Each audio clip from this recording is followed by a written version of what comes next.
እሺ እንዴት ዋላችሁ? እግዚአብሔር አምላካችን ስሙ የተባረከ ይሁን። እግዚአብሔር ደግሞ ረድቶን እዚህ ቀን እንድናይ ስለፈቀደ ደግሞ ጌታን እጅግ አድርገን እናመሰግናለን። ዛሬ ደግሞ እግዚአብሔር ፈቅዶ ከኔ ጋራ እግዚአብሔርን ቃል እንከፋፈላለን። በዚህ ማለት ደግሞ እግዚአብሔር ያስተምረናል፣ ለቤታችን የሚጠቅም ነገር ያሳየናል። በመዝሙሩ አሁን መጨረሻ በተዘመረው መዝሙር ላይ እግዚአብሔር ምን አይነት መልካም እንደሆነ አሳይተውናል ዘማሪዎች። እግዚአብሔር አምላካችን መልካም ነው። እግዚአብሔር ይመስገን፣ እግዚአብሔር ይመስገን። የእግዚአብሔርን መልካምነት ለማውራት ከኛ በላይ ምስክር ሊኖር አይገባም። ከኛ በላይ ማን ነው የሚመሰክረው ስለ እግዚአብሔር መልካምነት? ስለዚህ እግዚአብሔር መልካም ነው። ስለዚህ እግዚአብሔር አምላካችን የተባረከ ይሁን። እንግዲህ ከኔ ጋር ዛሬ የምንከፋፍለው ክፍል መዝሙር 137 ነው። አስቸገራችሁና እንዲቆመን ይህን ክፍል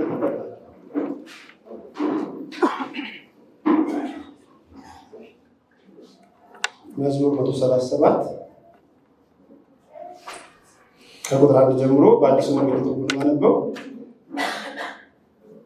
በባቢሎን ወንዞች አጠገብ በዚያ ተቀምጠን ሳለን ጽዮን ትዝ ባለችን ጊዜ አለቀስን። እዚያም በሃያ ዛፎች ላይ በገናዎቻችንን ሰቀልን። የማረኩን በዚያ እንድንዘምርላቸው ጠየቁን። የሚያሰቃዩን የደስታ ዜማ ፈለጉብን። ደግሞ ከጽዮን መዝሙሮች አንዱን ዘምሩልን አሉን። የእግዚአብሔርን ዝማሬ እንዴት በባዕድ ምድር ዘምር። ኢየሩሳሌም ሆይ ብረሳሽ ቀኝ እጄ ትርዳኝ። ሳላስታውስሽ ብቀር ኢየሩሳሌምን የደስታዬ ቁንጮ ባላደርግ ምላሴ ከትናጋዬ ጋር ትጣበቅ። እግዚአብሔር ሆይ ኢየሩሳሌም በወደቀችበት ቀን ኤዶማውያን እንዴት እንደዛቱ አስብ። ደግሞ አፍርሷት፣ ፈጽማችሁ አፍርሷት አሉ። አንቺ አጥፊ የሆንሽ ባቢሎን ልጅ ሆይ በእኛ ላይ ስለፈጸምሽው ድርጊት የእጅሽን የሚሰጥሽ የተመሰገነ ነው። ሕፃናትሽን ይዞ በዓለት ላይ የሚፈጠፍጥ የተመሰገነ ነው። እግዚአብሔር አምላካችን ሆይ እናመሰግንሃለን። ጌታ ሆይ በዚህ ማለዳ ደግሞ ቃል ልትናገረን ስለወደድክ እናመሰግንሃለን።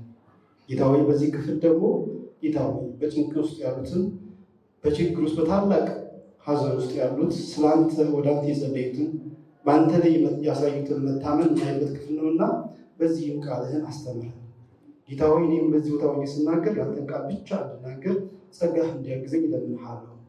ጌታ ሆይ ወገኖችንም ደግሞ እግዚአብሔር ሆይ በጸጋህ እንድትሸፍናቸው ቃልህን የምትገልጥላቸው እለምንሃለሁ። የምንሰማውን ደግሞ እግዚአብሔር ሆይ ወደታችን መምጣት እንድንችል በብዙ እንድታግዘን ደግሞ እለምንሃለሁ። ጸጋህን አብዛለን። ይሄ ማለዳ እግዚአብሔር ሆይ ስለአንተ አንድ ነገር አውቀን ሕይወታችን ደግሞ ላይ አገር ተጨምሮ የሚሄድበት እንዲሆን እግዚአብሔር ሆይ ቅዱሱ መንፈስ በብዙ እንዲያግዘን እለምንሃለን። ስለ ሁሉ ስም ይባረክ፣ አሜን። ተባረኩ።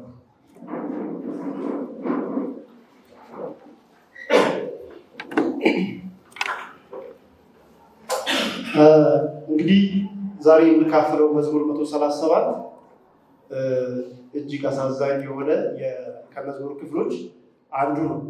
አሳዛኝ ያደረገበት ሁኔታ ሆኖ በነበሩበት ሁኔታ የነበሩበት መዝሙር ሲዘምሩ የነበሩበት ሁኔታ እጅግ በጣም አሳቃቂ ስለነበረ ነው። ስለዚህ በዚህ መዝሙር ውስጥ የሚነሱ ነገሮች አሉ፣ የሚያነሷቸው ነገሮች አሉ፣ በኋላ ላይ የምናያቸው። ከዛ በፊት አንዳንድ ነገሮችን አንዳንድ ጊዜ እኛ ራሳችን በሰዎች እንኳን ተከበን የእኛ የምንላቸው ሰዎች እንኳን መሀል ኖረን ብቸኝነት ይሰማል። አንዳንድ ጊዜ ከሆነ ከተማ ወደ ሌላ ቦታ ከተማም ስንሄድ የባይተዋርነት ስሜት፣ ሰው የማጣት ስሜት ይሰማናል። በቤታችን እየኖርንም አንዳንዴ እንደዛ ሊሰማ ይችላል። አስባችሁ ታውቃላችሁ? እንዴት ተሰምቷችሁ ያውቃል? በሰው መሀል ሆነን ማለት ነው። አንዳንድ ጊዜ ደግሞ እግዚአብሔር አለልኝ በዚህ ጉዳይ ላይ እግዚአብሔር በቃ አይጥለኝም ብለን ተማምነን አንዳንድ ነገሮች እንዳሰብናቸው ሳይሆን ይቀሩና የት አለ እግዚአብሔር የሚሉ ሰዎች ይገጥማሉ።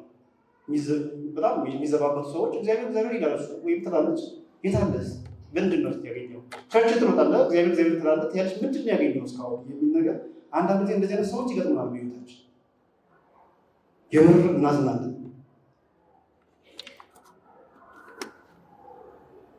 የሚሳለቁበት ሰዎች አሉ። እግዚአብሔር ስላለ ከደረሰብን አንዳንድ ጊዜ መከራችን በጣም ብዙ ይሆንና መዝሙር ለመዘመር ይከብዳል። ምንድን ነው የምንዘምረው ሰዓት እንላለን። እንግዲህ መዝሙር 137 አሁን ካልኳችሁ ችግር የባሰ ችግር ውስጥ ሆኖ እንዴት እንዘምር ያሉት።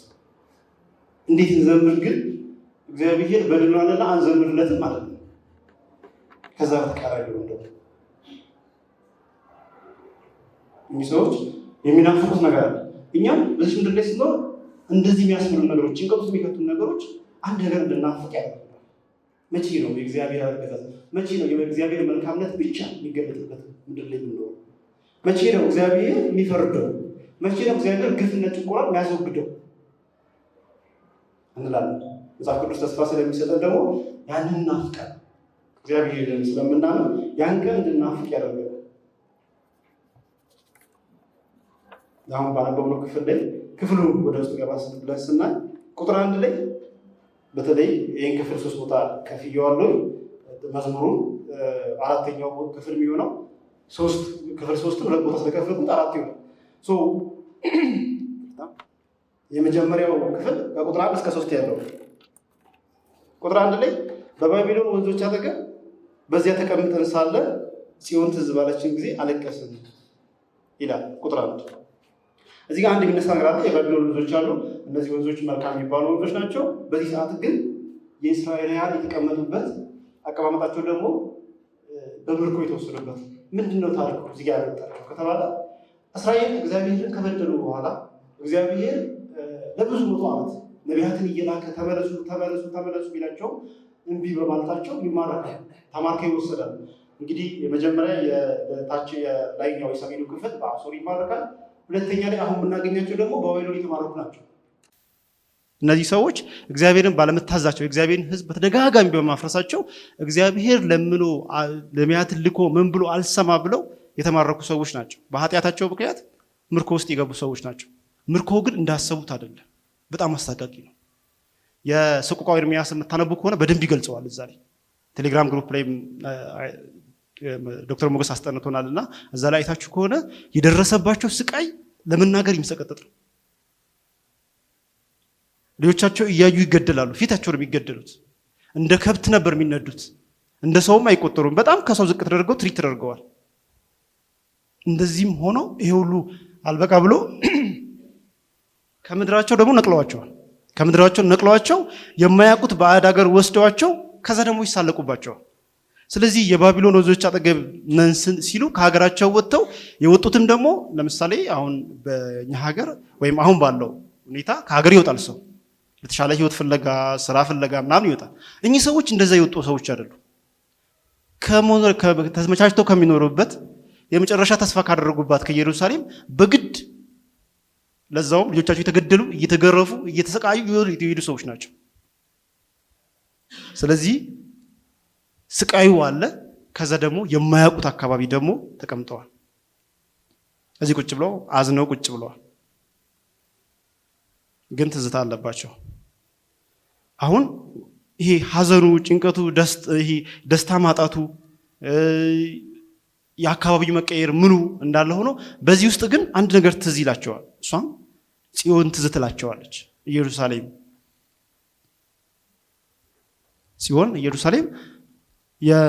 የነሱ ዋና ከተማ መሆኗ፣ ትልቅ ከተማ መሆኗ ስለ ከተማዋ አይደለም ጉዳዩ። ጽዮን የምትናፍቃቸው ጽዮን የንጉሱ ከተማ ስለሆነች ነው። ጽዮን የእግዚአብሔር ከተማ ስለሆነች ነው። ጽዮን እውነተኛ ፈራጅ የሆነው የእግዚአብሔር እውነተኛ ፍርድ የሚገኝባት የዓለም ዳኛ መኖሪያ ስለሆነች ነው። ጽዮን የምስጋና መፍለቂያም ስለሆነች ነው። ለነሱ እግዚአብሔርን ማመስገኛም ናት ቤተ መቅደሱ። ጽዮን የፍትሃዊነት ምንጭ ናት። ጽዮን የሰው ልጅ ብርሃን መፍለቂያም ናት። ምክንያቱም እስራኤል ለዓለም ብርሃን ናት የሚለው ነገር ከጽዮን ጋር ይያያዛል፣ ከቤተ መቅደሱ ጋር። ቤተ መቅደሱ ስላለ ጽዮንን እንደዚህ ከፍ ያደርጋት ምንድነው ሲባል እግዚአብሔር ስለሚገኝበት ቤተ መቅደሱ ስላለ። ጽዮን ድንብርብር ብሎ ወጣ ዓለም የእግዚአብሔርን መንገድ የምታሳይ ሕግ የሚወጣባት ከተማ ናት። ስለዚህ ጽዮን የዚህ ሁሉ ሴንተር ነች፣ የዓለም ቁንጮ ናት። ምንም ስለሆነች ሳይሆን እግዚአብሔር ስለመረጣት፣ እግዚአብሔር በዛ ስለሚገኝ ስለዚህ እግዚአብሔርን ይናፍቃሉ። እዛ ከተማ ላይ የእግዚአብሔርን መገኘት አይተዋል። የእግዚአብሔር መገኘት ምን ያህል እንዳደረገላቸው ያውቃሉ። ስለዚህ ያችን ከተማ ይናፍቃሉ። ያቺ ከተማ ትዝ ስትላቸው አሁን ካሉበት አንጻር ደግሞ ጨለማ ነው። ያችን የመሰለች ከተማ ለቀው ወጥተዋል። መውጣታቸው ብቻ አይደለም፣ ፈርሳለች። ጨለማ ወጧቷል እሷ። እነሱ ደግሞ ርቀው ሄደዋል፣ ተግዘዋል። ስለዚህ ያለቅሳሉ፣ ያነባሉ። መዝሙረኛው አንድ ነገር ይጨምርልናል። ቁጥር 2 ላይ በዚያም በአህያ ዛፎች ላይ በገናዎቻችንን ሰቀልን ይላል። ፓወርፖይንቱ ላይ አንድ ዛፉን የሚያሳይ ነገር አለና የዛፉ ባህሪ ራሱ አንደኛው የሚታወቀው ይሄ ዛፍ የሚታወቅበት አንደኛው ባህሪው የለቅሶ ዛፍ ይባላል። ዛፉ በራሱ ብዙ ግጥሞች ላይ ብዙ ሐዘንን መግለጫ እና የለቅሶ ዛፍ ወይም የሐዘን ዛፍ ይባላል። ስለዚህ እዚህ ዛፍ ላይ በገኖቻቸውን ሰቀሉ፣ በስሩ ቁጭ ብለው ያለቅሳሉ። እጅግ በጣም እንዲያለቅሱ ያደርጋቸው ግን ቁጥር 3 ነው። የማረኩን በዚያ እንድንዘምርላቸው ጠየቁን፣ የሚያስቃኙን ደስታ ዜማ ፈለጉብን፣ ደግሞም ከጽዮን መዝሙሮች አንዱን ዘምሩልን አሉ። እጅግ ሐዘናቸውን ያበዛው ደግሞ እኚህ ሰዎች ተሳለቁባቸው። የታለ አምላካቸው አሏቸው። የታለ ያህዌ የምትሉት? መች ከኛ አዳናችሁ? ከኛ በታች ነው ማለት ነው አሏቸው። ስለዚህ ሐዘናቸው ከፍ ይላል። ይህን ዛፍ ሲያነሱትም የለቅሶ ዛፍ ስለሆነ በደንብ ያዝኑበታል። ከብሉይ ኪዳን መጽሐፍት የእስራኤልን ታሪክ የምናገኝበት አንድ ነገር መከራ ሲደርስባቸው አሁን እኛ እንደምንለው ሰላም ነው፣ መልካም ነው፣ ችግር የለም፣ ችግር ውስጥም ብትሆን ዝም ብለህ አመስግን የሚል ነገር የላቸውም። እነሱ እግዚአብሔር ጋር ውሸት አያውቁም። የደረሰባቸው ነገር ለእግዚአብሔር ያሳዩታል። የውሸት ምስጋና የላቸው። ስቃይ ከደረሰባቸው ስቃያችንን ተመልከት ይላል፣ ይጮዋሉ ወደ እግዚአብሔር። ስቃይን ዋጋ ማሳጣት እግዚአብሔር ችግራችንን ያያል፣ እኛ ባናሳየው ግን ደህና ነን እያልን ነው የተሰቃየን። እግዚአብሔር እንደዛ አምላክ አይደለም። እግዚአብሔር ችግራችንን እንድናሳየው ይፈልጋል። ስለዚህ በዚህ ሀገር ሲኖሩ እነዚህ ሰዎች እስቲ ዘምሩልን፣ እስቲ ከጽዮን ዘምሩልን ሲሉ ሲሳለቁባቸው ተመሳስሎ መኖር ይቻላል ከነሱ ጋር። አንዳንድ ጊዜ እግዚአብሔርን መጥራት እግዚአብሔርን ተማምናችሁ ከዛ በኋላ የማይሆን ነገር ሆኖ ማጠብቁት ነገር ሆኖ ከዛ በኋላ ከሌላው ሰው ጋር መመሳሰል ቀላሉ መንገድ። በዛ ውስጥ ግን ሐዘንን፣ ጭንቀትን ለእግዚአብሔር ማሳየት ግን ትልቅ ነገር ነው። የምርም እግዚአብሔርን የምር ማመንም ይጠይቃል። ስለዚህ እነዚህ ሰዎች ምንም አይነት የሐሰት ሽንገላ የለባቸው፣ የልባቸውን አውጥተው ይነግሩታል። ተመልከት ይላሉ፣ ያሉበትን በደንብ ይገልጻሉ። ሰቀልን በገናችንን። መዝሙር ነው ይሄ እኮ መዝሙር ነው፣ እየዘመሩ ነው። አንዘምርም እያሉ እየዘመሩ ነው። አንዘምርም ያሉት ግን የጽዮንን መዝሙር እንዴት እንዘምር? ያንን የደስታ የምስጋና መዝሙር እንዴት በአድ ምድር ላይ እንዘምር?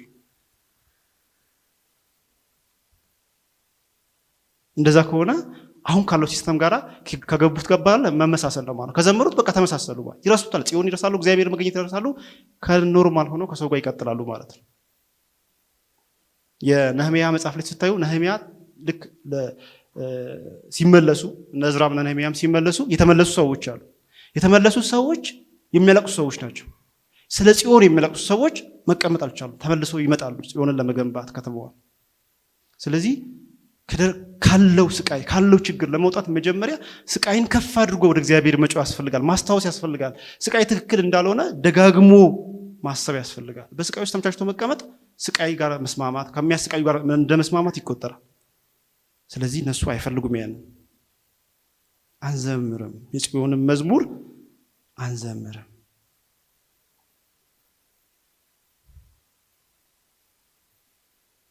ምክንያቱም የጽዮን መዝሙር እግዚአብሔር በሚገኝበት በጽዮን ነው።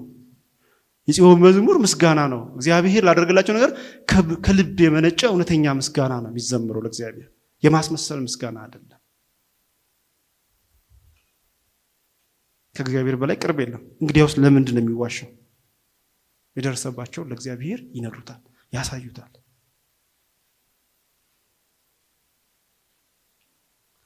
ስለዚህ እነዚህ ሰዎች ተሳለቁባቸው፣ ተዘባበቱባቸው።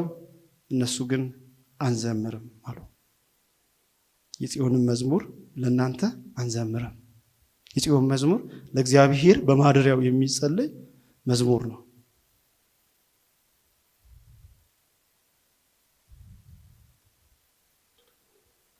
ሁለተኛው ክፍል ከ4 እስከ 6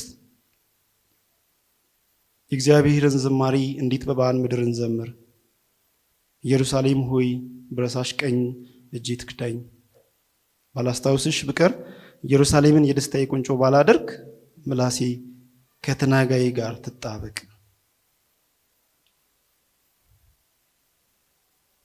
ኢየሩሳሌምን አንረሳም፣ ጽዮንን አንረሳም ሲሉ ቦታውን አይደለም፣ ቅድም እንዳልኳችሁ የቦታው ጉዳይ አይደለም።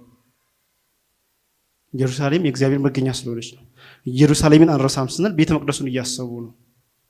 ኢየሩሳሌምን ሲያነሱ እግዚአብሔርን እያሰቡ ነው። ከእግዚአብሔር ጋር ያላቸውን ህብረት እያሰቡ ነው። ከእግዚአብሔር ጋር ያላቸውን ኪዳን እና ተስፋም ጭምር ያስባሉ።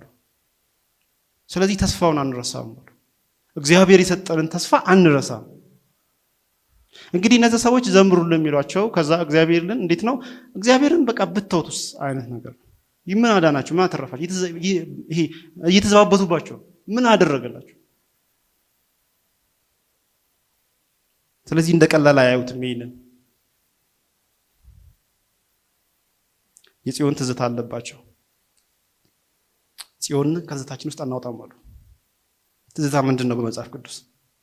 በመጽሐፍ ቅዱስ ትዝታ አሁን ያለንበትን ስቃይ አውልቶ ማሳየት ነው። እግዚአብሔር ከዚህ በፊት ያደረገልንን መልካም ነገር እናስብና አሁን ላይ የደረሰብንን ነገር ከፍ አድርገን ለእግዚአብሔር እናሳየዋለን። አሁን ያለንበት ሁኔታ ትክክል አለመሆኑን ለማሳየት ትዝታችንን እናነሳለን። እግዚአብሔር ያደረገልንን መልካም ነገር እናስባለን። አሁን ያለብን ስቃይ ትክክል አይደለም፣ ምክንያቱም እግዚአብሔር ያደረገልን መልካም ነገር እንደዚህ ነው የሚል ወደኋላ ተመልሰን እናስባለን። ይሄ ዓለም እንግዲህ የዓለም ሲስተም ከድሮም ጀምሮ አሁንም አንድ አይነት ሲስተም አላቸው። ምንድነው? እግዚአብሔር ጋር ያላችሁን ትዝታ ማጥፋት፣ አሁን ያለው ነገር ላይ ፎከስ እንድታደርጉ።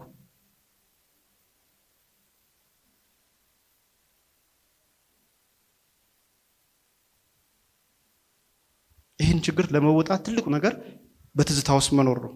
ትዝታው ችግር ውስጥ በገባን ጊዜ እግዚአብሔር እንዴት አወጣን። ለምሳሌ ቅድም የዘመርነው መዝሙር ላይ እግዚአብሔር ባለውለታዬ የሚለው መዝሙር ላይ ያደረገልትን እያሰበን በዚህ ውስጥ መኖር ለዛሬ ለገባንበት ችግር አንደኛ ችግሩን በቅጡ እንድናውቅ ያስችለናል። ሁለተኛ እግዚአብሔር አዳኝ እንደሆነ እግዚአብሔር መስራት እንደሚችል ተስፋችንን ያጠነክራል ማለት ነው። ለምን ሲባል ያደረገልን እናስታውሳለና። እግዚአብሔር መውጣት አይቻልም ከሚባለው ውስጥ እንዴት እንደሚያስወጣ እንዴት እንዳስወጣን ትዝታችንን እንቀሰቅሳለን።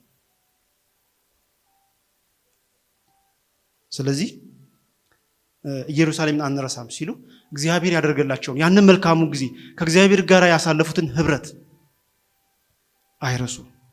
ከእግዚአብሔር ጋር የነበራቸውን አንድነት ህብረት አይረሱ። ስለዚህ እግዚአብሔር ምንድን ያደረገላቸው? በጽዮን ምንድን ያደረገላቸው? እግዚአብሔር ጠላቶቻቸውን ሲያሳፍር አይተዋል። እግዚአብሔር እንዴት እንደጎበኛቸው ያውቃሉ በታሪክ ውስጥ። ስለዚህ ያን ጊዜ ያስታውሳሉ። ያን ጊዜ ሲያስታውሱ አሁን ያሉበትን ችግር አንደኛ ያጎለዋል። የእግዚአብሔር መልካምነትና አሁን ያሉበት ችግር አብሮ እንደማይሄድ ይገባቸዋል። ከዛ ደግሞ እግዚአብሔር ከምን አይነት ጭንቀት፣ ከምን አይነት ብሶት፣ ከምን አይነት መከራ እንዳወጣቸው ስለሚያስታውሱ አሁን ያሉበትን መከራ እንደሚያስወጣቸው ተስፋ ያደርጋሉ። መጽሐፍ ቅዱስ ቢሰጠን ይሄ ነው። ሁሉ ጊዜ እግዚአብሔር ያደርግልን እናስባለን። እኛ እኮ ባህር ተከፍሎ የተሻገረ ሰዎች አይደለም። እኛ ፈርዖን በመቅሰፍት ተመቶ የተሻገረን ሰዎች ብቻ አይደለም። እኛ በክርስቶስ ኢየሱስ የመስቀል ስራ ኃጢአት ክፉ የተቀጠቀጠበት በክርስቶስ ኢየሱስ የመጨረሻው የህይወት ክፍያ ዋጋ የተከፈለልን ሰዎች ነን። ትንሽ ማስታወስ ከፈለግን ትልቅ ትዝታ አለ። ያን ትዝታ ካሰብን እግዚአብሔር ሁሉ መልካም እንደሚያደርግ ወደፊት ተስፋ ማድረግ ቀላል ይሆናል ማለት ነው። ግን እቻለን በተቻለ አቅም ስራዋ ምንድነው? ትዝታን ማስረሳት ነው። አሁን ያለባችሁ ችግር ላይ ፎከስ እንድታደርጉ ነው። ችግሩን ወደ እግዚአብሔር ለማሳየት መጀመሪያ እግዚአብሔር ያደረገልን ማሰብ ያስፈልጋል። ከዛ የእግዚአብሔር መልካምነት አይተን ችግሩ ለእግዚአብሔር ምን ያህል ከባድ እንደሆነ እናሳየዋለን። ከዛ ተስፋ እናደርጋለን። ትዝታ በሌለበት ችግሩን ከፍ ማድረግ ተስፋውን ለመቁረጥ ያደርሳል። ምንም ተስፋ አይኖርም ማለት ነው። ወደ ኋላ ማየት ካልቻልን አሁን ያለውን ችግር እንዴትም ከፍ ብናደርገው ትርጉም አይኖርም። ያሁን ችግር ከፍ የምናደርገውን ማድረጉ ትርጉም የሚሰጠው እግዚአብሔርን ወደ ኋላ ያደረገልንን ሁሉን ቻይነቱን በታሪክ ውስጥ የምናስብ ከሆነ ነው። ስለዚህ እነዚህ ዘማሪዎች ኢየሩሳሌምን ሲያስታውሱ እግዚአብሔር እስካሁን ያደረገላቸውን በሙሉ ያስባሉ። ስለዚህ ኢየሩሳሌምን አንረሳ። ለምን እንደዚሁ አይቀጥልም? ለምን እግዚአብሔር ከግብጽ እንዳወጣቸው ያውቃሉ። እግዚአብሔር በሀገራቸው ከብዙ ስቃይ እንዳስወጣቸው ያውቃሉ። ስለዚህ ያስታውሳሉ። ስለዚህ መርሳት አይፈልጉም። ሁሌ ያስታውሳሉ። ብንረሳስ ብለው እርግማን ራሳቸው ላይ ይናገራሉ። እንግዲህ እዚህ ጋር ከባባድ ቃላትን ይናገራሉ። ዘማሪው ነው እያለ ያለው። ዘማሪው ምንድነው የሚለው? ቀኝ እጄ ትክዳኝ፣ ኃይሌ ጉልበቴ ይክዳኝ ማለቱ ነው። ሳላስታውስሽ በቀር ኢየሩሳሌም የደስታዬ ቁንጮ ባላደርግ ምላሴ ከተናጋይ ጋር ትጣበቅ። አንድ ዘማሪ አስቡት፣ ምላሱ ከተናጋይ ጋር ትጣበቅ። እንኳን መዘመር መናገርም ምንም ማድረግም አይችልም። ሙሉ ህይወቴ እንዳልነበረ ይሁን አንቺም ብረሳሽ ይላል። ለምን ሲባል ተስፋ የለውማ። ያውቀዋል እግዚአብሔር ያደርግላቸውን ከረሱ ቀጣይ እግዚአብሔርን ተስፋ ማድረግ እንደማይችሉ ያውቃሉ። እግዚአብሔርን ተስፋ ካላደረጉ ደግሞ በዚህ ውስጥ ለመቀጠላቸው በጣም እርግጠኞች ናቸው። ስለዚህ ጽዮን የምትናፍቅ ናት። ኢየሩሳሌም ትናፍቃለች በጣም። ለምንድን ነው የምትናፍቀው ኢየሩሳሌም? ቅድም እንዳልነው እግዚአብሔር ስለሚገኝባት። አሁን ብዙ ጊዜ ይሄ ነገር ሲነሳ እንግዲህ ምን አገባኝ አሁን ስለ ኢየሩሳሌም ስለቦታው፣ እግዚአብሔር አሁን በአዲስ ኪዳን እዛ ኢየሩሳሌም አይደለም ቢገኘው ልንል እንችላለን። ከኛ ጋር ምንድነው የሚያገናኘው ልንል እንችላለን። እሺ ምንችል ሰዎች ራእይ 21 እናወጣለን ከኛ ጋር እንዴት እንደሚገናኝ። ራእይ 21 ከቁጥር 1 እስከ 4 ጀምሮ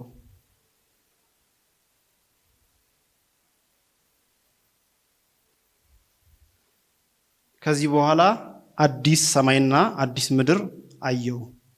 የመጀመሪያው ሰማይና የመጀመሪያዊቱ ምድር አልፈዋልና ባህርም ከእንግዲህ ወዲህ አይኖርም። ቅድስቲቱ ከተማ አዲሲቱ ኢየሩሳሌም ለባሏ እንደተዋበች ሙሽራ ተዘጋጅታ ከሰማይ ከእግዚአብሔር ዘንድ ስትወርድ አየሁ። ደግሞም እንዲህ የሚል ታላቅ ድምፅ ከዙፋኑ ሲወጣ ሰማሁ። እነሆ የእግዚአብሔር ማደሪያ በሰዎች መካከል ነው። እርሱ ከነርሱ ጋር ይኖራል፣ እነርሱም ሕዝቡ ይሆናሉ። እግዚአብሔር ራሱን ከነርሱ ጋር ይኖራል፣ አምላካቸውም ይሆናል። እንባን ሁሉ ከዓይናቸው ያብሳል። ከእንግዲህ ወዲህ ሞት ወይም ሐዘን ወይም ለቅሶ ወይም ስቃይ አይኖርም፣ የቀድሞ ስርዓት አልፏልና።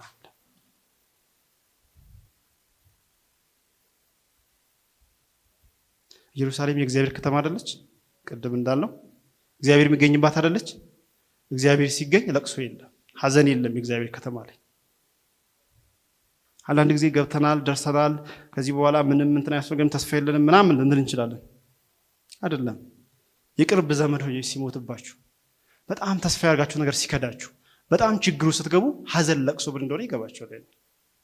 ያ ሐዘን የለም ከእንግዲህ የለም። መቼ? በኢየሩሳሌም።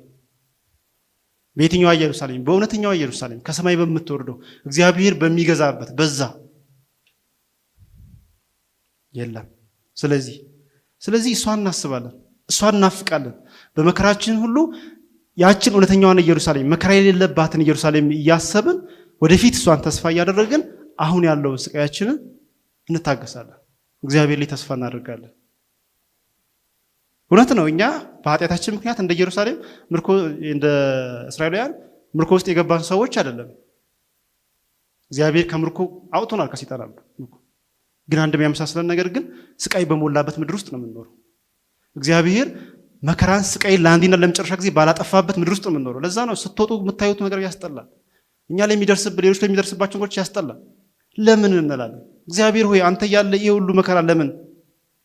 አንዳንድ ጊዜ ኢፍታዊነት ጥግ ድረስ ጣራ ድረስ ሲወጣ ታያላችሁ። በእኛም ይደርሳል፣ በአንዳንድ ሰዎችም በቅርብ ሰዎችም ሲደርስ እናያለን። ህመሙ የሚሰማን በተለይ በቅርብ ሰዎቻችን ሲደርስ ለምን እንላለን? ይህን ለእግዚአብሔር እናቀርባለን። ጽዮንን የሚናፍቁ አሁን ያለው መከራ የተሰማቸው ናቸው።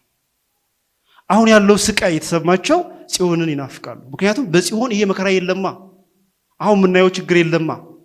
ስለዚህ አዲስቷን ኢየሩሳሌም እናፍቃለን።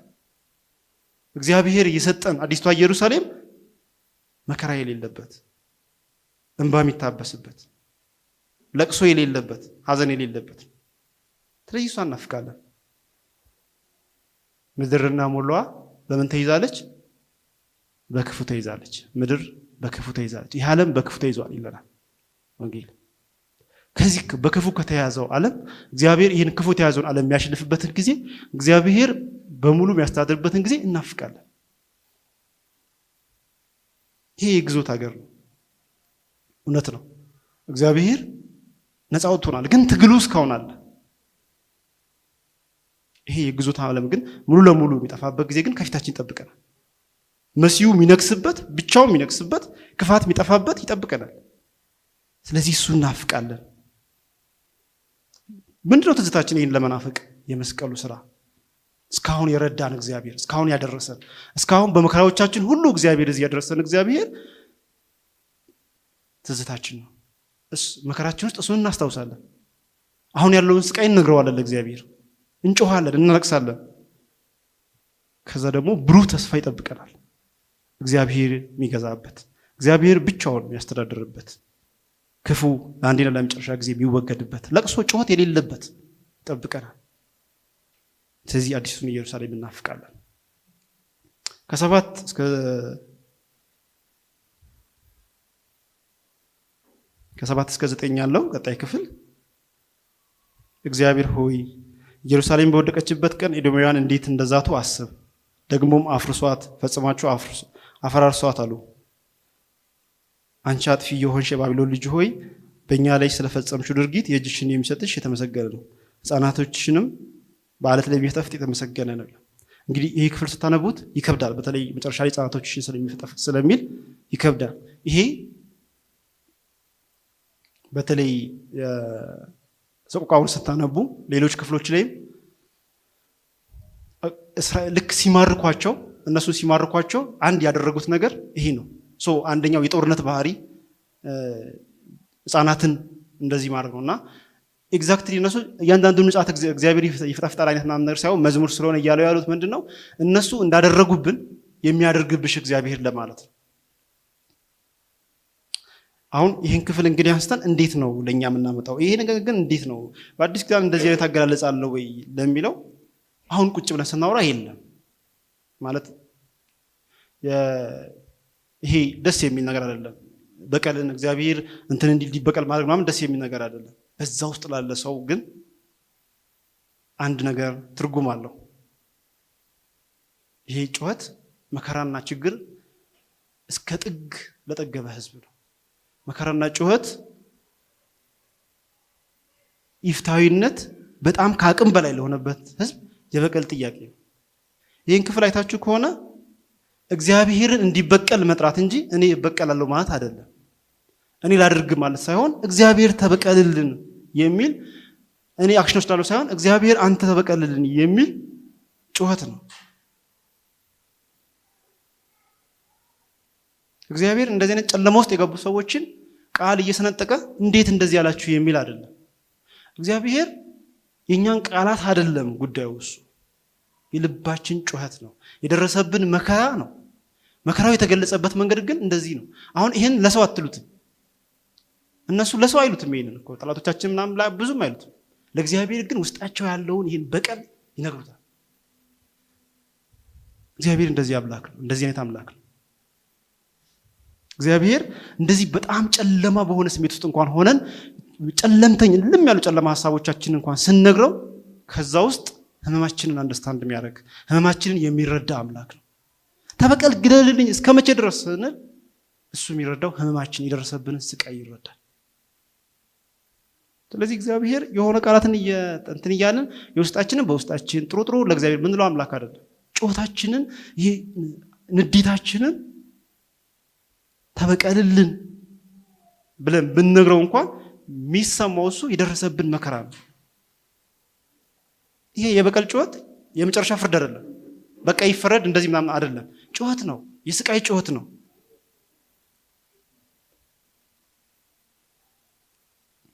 ይህ ማለት የእግዚአብሔር ቃል አይደለም ማለት ነው። እግዚአብሔር ያለ አይደለም። በቃ እንደ ህፃናቶች የሚሞቱ እንደዚህ ምናምን እያለ አይደለም። እንደዛ አይደለም። ይልቁንም እምነትን ከነባራዊ የስቃይ እውነት ጋራ ለማስታረቅ የሚታገል የቆሰለ ልብ ጩኸት ነው። እምነታቸው አለ፣ አሁን ያለው ሁኔታ አለ። ይህንን አንድ ላይ አድርገው የሚጮህ ጩኸት ነው። የስቃያቸው ውጤት ነው ይህ ማለት ነው። እግዚአብሔርን የሚያምን ህዝብ አሁን ያለበት ስቃይ የተከመረበት መከራ ቀጥሎ እንዴት ነው የሚሆነው፣ እንዴት ነው ከእግዚአብሔር ጋር እምነቱ የሚቀጥለው የሚለውን ያንን የታመቀ ስሜታቸውን የገለጹበት አገላለጽ ነው። እግዚአብሔር ስለሆነ ሐዘናቸውን ለማውጣት አይጠነቀቁም። እግዚአብሔር ሰው ስላልሆነ፣ እግዚአብሔር ቃላትን ቆጥሮ በዛ የሚፈርድ አምላክ ስላልሆነ፣ እግዚአብሔር ጩኸትን፣ ይህን ስቃይን፣ ህመምን ስለሚረዳ፣ ይህን ስለሚያውቁ አምላካቸው ፊት የተሰማቸውን በደንብ ይናገራሉ። ስለዚህ የነሱ የጭንቀታቸው ውጤት ነው። እንደ ዶክትሪንም ይዘን እንደ እንትንም የምንከራከርበት አይደለም። ጩኸታቸውን ለእግዚአብሔር የገለጹበት አገላለጽ ነው።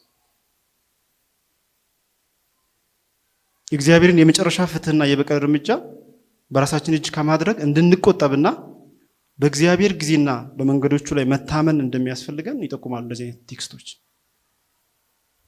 ስለዚህ የራሳችንን መንገድ እንዳናበጅ ችግሩ ስንገባ እንዴት አድርገን ከችግሩ ውስጥ ወጥተን ከዛ የራሳችንን ነገር አለምትከተለው እንዳንከተል ከዛ ይልቅ ጩኸታችንን ለእግዚአብሔር እንዴት ማቅረብ እንዳለብን ያሳያሉ እንደዚህ አይነት ቴክስቶች። እግዚአብሔር የችግረኛን ጩኸት መስማት እንትን አይለውም፣ አይደብረውም። እግዚአብሔር የችግረኛን ጩኸት ለመስማት የሚጠየፍ አይደለም። እግዚአብሔር የልብ ህመምን ስቃይን ትቶ ቃላት ላይ ፎከስ የሚያደርግ አይደለም። መሰበርን የሚያይ አምላክ ነው። እንደዚህ ሲሉ መሰበራቸው ምን ያህል እንደደረሰባቸው ስቃይ የሚያይ አምላክ ነው። ይሄ እግዚአብሔር ዛሬ የኛ አምላክ ነው። አምላክ አልቀየርም። እግዚአብሔር የሰውን መሰበር የልባችንን መውደቅ ማዘን ግድ የሚለው አምላክ ነው። በቃኝ እኔ እንደዚህ እስከመቼ ድረስ ዝም ትለኛለህ፣ በቃ እንደፈለገን ብንቀውጠው ሐዘናችንን ጭንቀታችንን የሚረዳ አምላክ ነው። እኛ ቤት በምን ቃል ነገር ነው ሲጀምር እሱን ልናሳምነው የሚችለው? እግዚአብሔር አይደለም እኮ። እሱ ስብራታችንን ነው የሚያየው፣ ቃላችንን አይደለም። የተለያየ አንዱ በደንብ ይናገራል፣ መናገር ይችላል። አንዳንዱ ያለቅሳል፣ አንዳንዱ ቃላትን በጣም እንትን ብሎ መናገር ይችላል። እንደተለያየ ነው። በዚህ ሁሉ ውስጥ ግን የደረሰበትን ነገር እግዚአብሔር ይረዳል።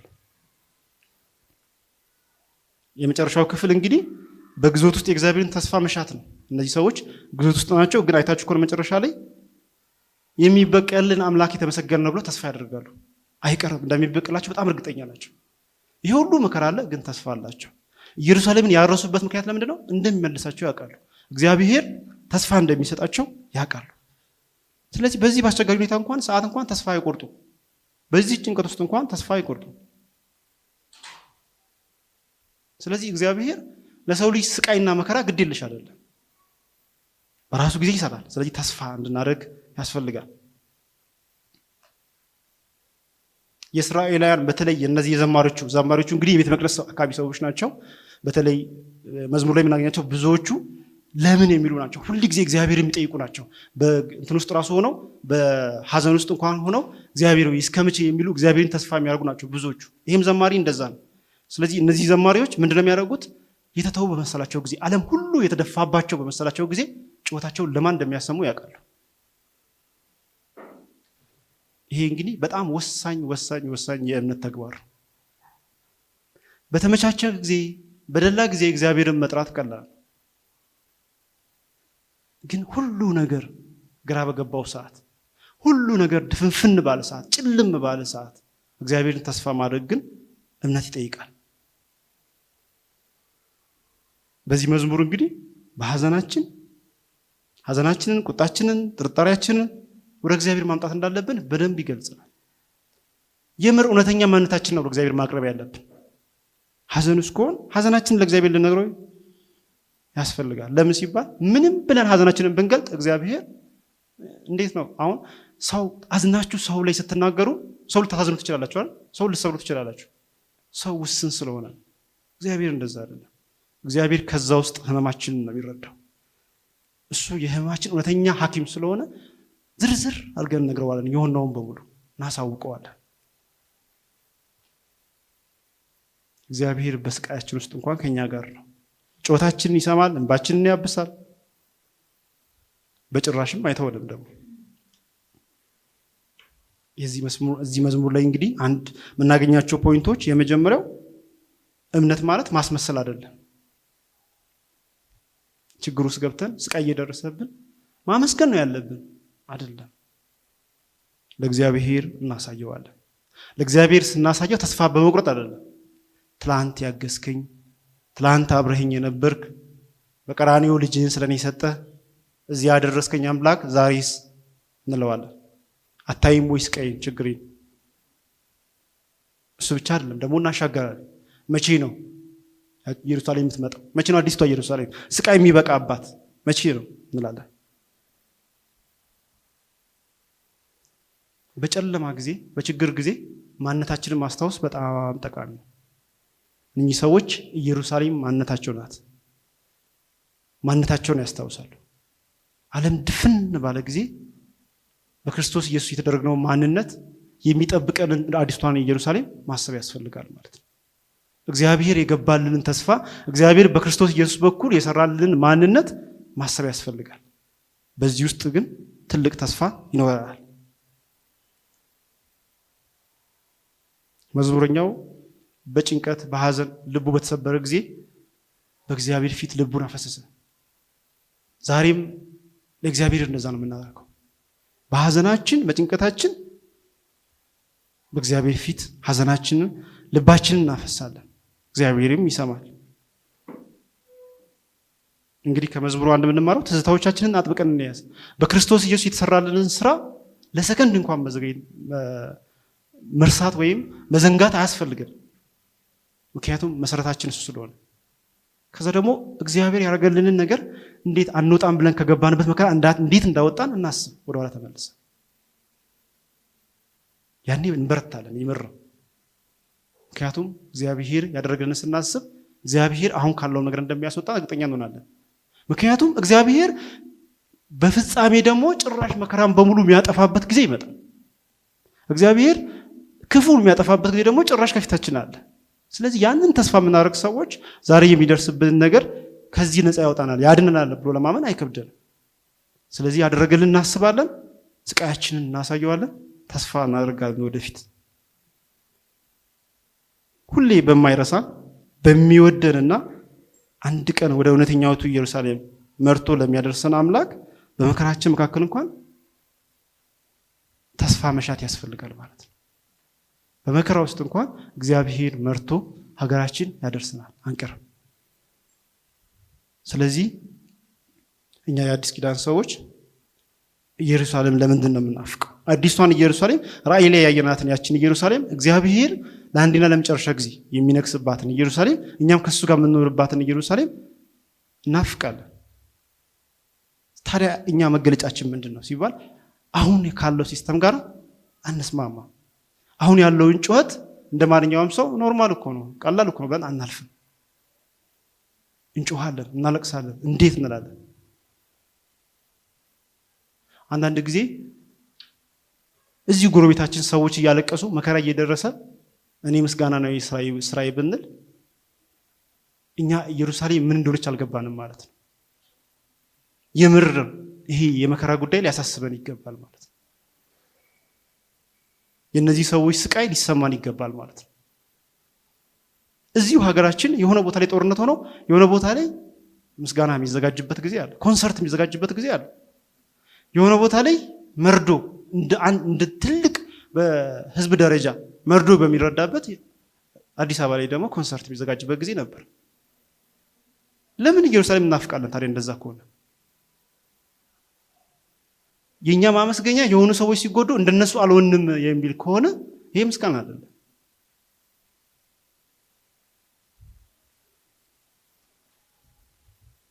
ሰዎች መከራ ሲደርስባቸው እግዚአብሔር ሆይ መቼ ነው መከራ የሚያበቃው? ምክንያቱም በክርስቶስ ኢየሱስ የተሰራው ስራ ለሰው ልጆች በሙሉ ነው። ሰዎች ወደ ክርስቶስ ኢየሱስ እንዲመጡ ያን ተስፋ እንዲያገኙ ከዛም ደግሞ ይሄ መከራ እንዲያበቃ እግዚአብሔር ዓለምን ለአንድና ለመጨረሻ ጊዜ መከራ ሊያስወግድ ነው ክርስቶስ ኢየሱስ ዋጋ የከፈለው በክርስቶስ ኢየሱስ በኩል።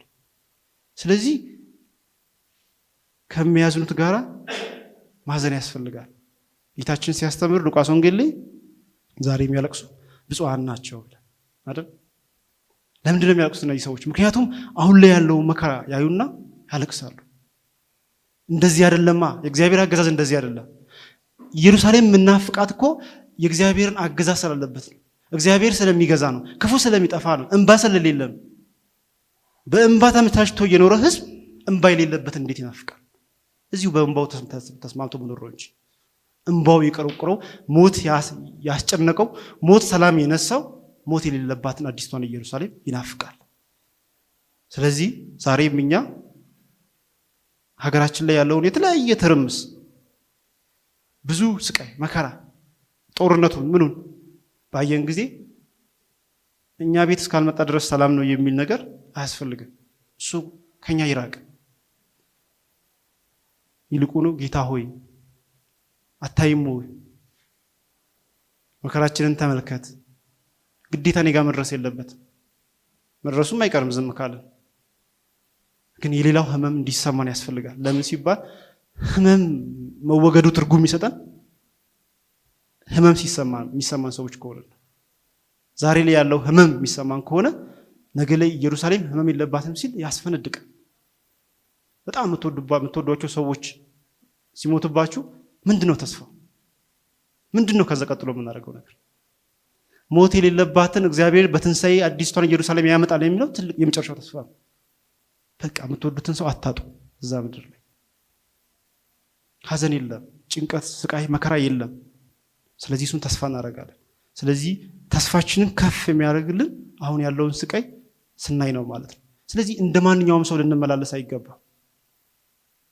ለሰው ህመም የምንጮህ እኛም መከራ ውስጥ በገባን ጊዜ በእግዚአብሔር ፊት የምናቀርብ ግን ደግሞ በእግዚአብሔር ተስፋ የምናደርግ ብቸኛው አማራጫችን እግዚአብሔርና እግዚአብሔር እንደሆነ ብቻ የምናምን ለዛም ካንተ ውጭ የትም አንሄድም፣ መፍትሄ ካንተ ነው የምንፈልገው ብለን ከእግዚአብሔር ጋር የምንሟገት እግዚአብሔርን የምንጠይቅ የምንለምን ደግሞ እንደሚያወጣንም ከዛ ውስጥ ተስፋ እንደምናደርግ የምንነግረው መሆን ያስፈልጋል ማለት ነው። እግዚአብሔርን በመጨረሻም እንደምናመሰግነው እርግጠኞች መሆን ያስፈልጋል። በክርስቶስ የተሰራው ህይወት ያረጋግጠልን ነገር በመጨረሻው እግዚአብሔርን እናመሰግናለን። እግዚአብሔርን ለዘላለም ስለማቋረጥ እናመሰግነዋለን። ምክንያቱም በዛ ጊዜ የምናሳየው መከራ የለም፣ የምናቀርበው ኮምፕሌን የለም፣ የምናቀርበው ለቅሶ የለም። ምስጋና ብቻ ነው። ምስጋና ብቻ የሚናፍቀው ማህበር አሁን ያለውን ስቃይ ለእግዚአብሔር ሊያሳይ ይገባል ማለት ነው። እግዚአብሔር አምላካችን የተባረከ ይሁን። እግዚአብሔር ደግሞ ይህን ህይወት ሁሌ ያስታውሰን። እግዚአብሔር በዚህ ህይወት ውስጥ ደግሞ ሁሉ ጊዜ እንድንኖር ጸጋውን ያብዛልን። እንጸልይ።